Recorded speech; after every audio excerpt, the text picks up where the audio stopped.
Hello guys, good evening to all of you. कैसे हैं आप सब? तो दोस्तों, आज हमारा एक नया टॉपिक है जो कि बहुत इंपॉर्टेंट है। हर एक परीक्षा में हम लोग को देखने को मिलता है, जिसका नाम है one word substitution. This is the part of grammar. यह एक ऐसा टॉपिक होता है, ऐसा सब्जेक्ट होता है जैसे कि हम हिंदी में रिलेट करते हैं वाक्यांशों के लिए एक शब्द। जैसे हम कुछ मोहरे बोलते हैं, मोहरे का एक अर्थ होता है, ठीक है। सेम उसी प्रकार इंग्लिश में भी होता है, जिसको हम कहीं ना कहीं गलत कर या छोड़ आते हैं अपने एग्जाम में, ठीक है। तो लेट्स क्रैक इट, स्टार्ट करते हैं। तो नंबर वन जो पार्ट है हमारा, जियोफोनिक। जियोफोनिक क्या होता है? यह एक प्रकार का स्टडी ऑफ एग्रीकल्चर या कृषि का अध्ययन होता है, यानी कृषि और मृदा से संबंधित अध्ययन को हम जियोफोनिक कहते हैं। इसको नोट कर ले, बहुत इंपॉर्टेंट है। नंबर नेक्स्ट, यानी सेकेंड नंबर, फ्यूगिटिव क्या होता है? One who runs away from justice, यानी एक ऐसा व्यक्ति जो कि न्याय से भागता हो। कोई एक एग्जांपल बताइए आप। जैसे विजय माल्या, ठीक है, नीरव मोदी इत्यादि, जो कि न्याय से भागते हैं, उसको क्या बोलते हैं? भगोड़ा। अगला याद करिए, नेक्स्ट नोट करिए, इनविसिएबल मतलब one who is too strong to be defeated, एक ऐसा व्यक्ति जिसको कि हरा पाना क्या है? मुश्किल है, यानी अजेय। अजेय का मतलब जो कि जल्दी हार ना मानता हो। Number next, apostate, very important, note कर लीजिए इसे। Apostate, a person who has changed his faith, धर्म त्यागी, यानी कुछ लोग ऐसे भी होते हैं जो अपना धर्म वगैरह त्याग के दूसरे धर्मों में चले जाते हैं, उसे हम लोग क्या बोलते हैं? एपोस्टेट। नोट कर ले, इंपॉर्टेंट है। नंबर नेक्स्ट, यानी 5, ब्रिटाइल, स्पेलिंग लिख लीजिए, BRITIL, brittle, which can be easily broken, जो कि बहुत ही आसानी से तोड़ा जा सके, ठीक है। सबसे आसानी से क्या तोड़ा जा सकता है आप सब जानते ही हैं, ठीक है। तो इसको नोट कर ले, ब्रिटाइल, which can be easily broken, important। लोग आजकल हम बोलचाल की भाषा में बोलते हैं, उसने तो मेरा दिल ही तोड़ दिया। तो क्या वो एक प्रकार का ब्रिटाइल हुआ? ब्रिटाइल मतलब आसानी से तोड़ने वाली चीजें, नाजुक चीजें, ठीक है। अगला, डायलॉजी, DIALOGY, डायलॉजी, एम्बिजियस स्पीच, यानी द्विअर्थक युक्ति। जैसे कोई एक बात बोलते बोलते दूसरी बात, मतलब एक शब्द का दो अर्थ निकल जाता है, उसे क्या बोलते हैं? डायलॉजी बोलते हैं।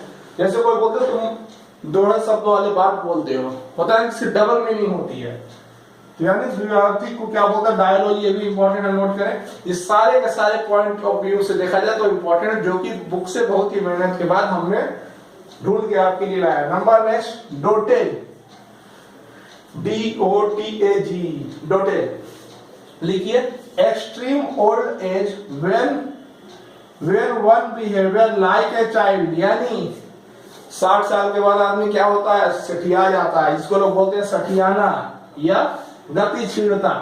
उनके अंदर ऐसा बिहेव आ जाता है जैसे बच्चों की तरह, लोग देखते हैं तो कहते हैं ये क्या हो गया? सठिया गए हैं। कुछ उनकी ऐसी एक्टिविटी हो जाती है, पूरे बच्चे के समान काम करने लगते हैं। Number next, government, GOURMET, government, very important, note करिए, ये आना ही आना है आपके नेक्स्ट एग्जाम में। एक कॉन्सियस ऑफ फूड, एक कंसीसर ऑफ फूड, यानी खाने पीने की ऐसी वस्तुएं, ठीक है, जिसको परख के यूज की जाती है, ठीक है। तो क्या लिखा?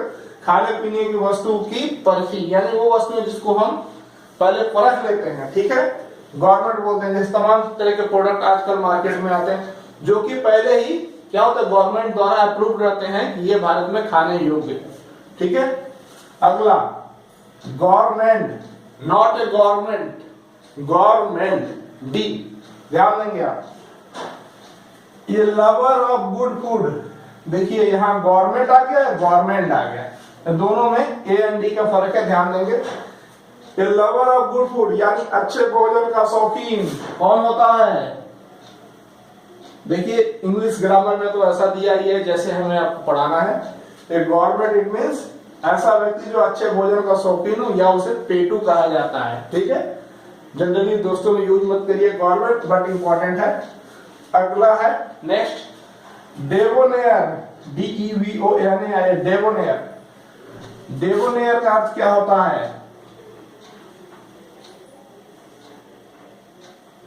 हाँ, डेवोनेयर का अर्थ polish and light hearted person, यानी ऐसा कौन सा पर्सन जो नेक दिल और खुश मिजाज और हमेशा दुख की घड़ी में भी हंसता रहता है, उसे क्या बोलते हैं? डेवोनेयर। इंपॉर्टेंट है, नोट करिए।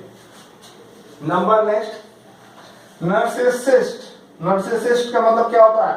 Lover of self. आप सभी नर्सिसिस्ट हैं, हम भी नर्सिसिस्ट हैं, यानी आत्ममोही या आत्मसक्त। इंपॉर्टेंट, यानी ये भी एग्जाम में आना ही आना है। नर्सिसिस्ट आ जाएगा, उसके 4 वर्ड हो जाएंगे, आप उसके सब्स्टिट्यूशन ढूंढते रहिए। तो आपको जब नर्सिसिस्ट का अर्थ पता जाएगा तो आप आसानी से उसे हैंडल कर लेंगे। ठीक है। Number next souvenir, SOUVENIR, souvenir. A thing kept in memory of an event, यानी एक कोई ऐसी वस्तु जो कि किसी इवेंट पे दी जाती है, जिसे क्या बोलते हैं हम? निशानी या यादगार। जैसे कि बर्थडे पार्टी में आपको मिलता है, मैरिज पार्टी में मिलता है, और भी फंक्शन होते हैं जिसमें आपको क्या दिए जाते हैं? बताइए। सर्वाइनर दिए जाते हैं। ठीक है, नोट करना इंपॉर्टेंट है। Number next sculptor. स्कल्प्टर आप सभी जानते होंगे। One who gives shape to stone, एक ऐसा व्यक्ति जो कि पत्थरों को क्या कहता है? एक शेप दे देता है, उसे क्या बोलते हैं? मूर्तिकार। इंपॉर्टेंट, वेरी इंपॉर्टेंट, नोट करिए। Number next circumstance. सरकमस्टांस, इसको नोट करिए। To talk much without coming to the point, यानी एक ऐसा व्यक्ति है जिससे हम कहते हैं भाई मुद्रा के बारे में बताओ, पैसे के बारे में बताओ, तो पैसे के बारे में ना बता के आपको गोल गोल गोल गोल, यानी ये मनी के बारे में ना बता के इसको चारों ओर आपको घुमा रहा है और इस पॉइंट पे नहीं आ रहा है कि मनी कहाँ है, इसको क्या बोलते हैं? सरकमस्टेंस। नोट कर लीजिए। अगला नेक्स्ट लास्ट नोट करिए। इंट्रोस्पेक्शन। इंट्रोस्पेक्शन का मतलब क्या होता है?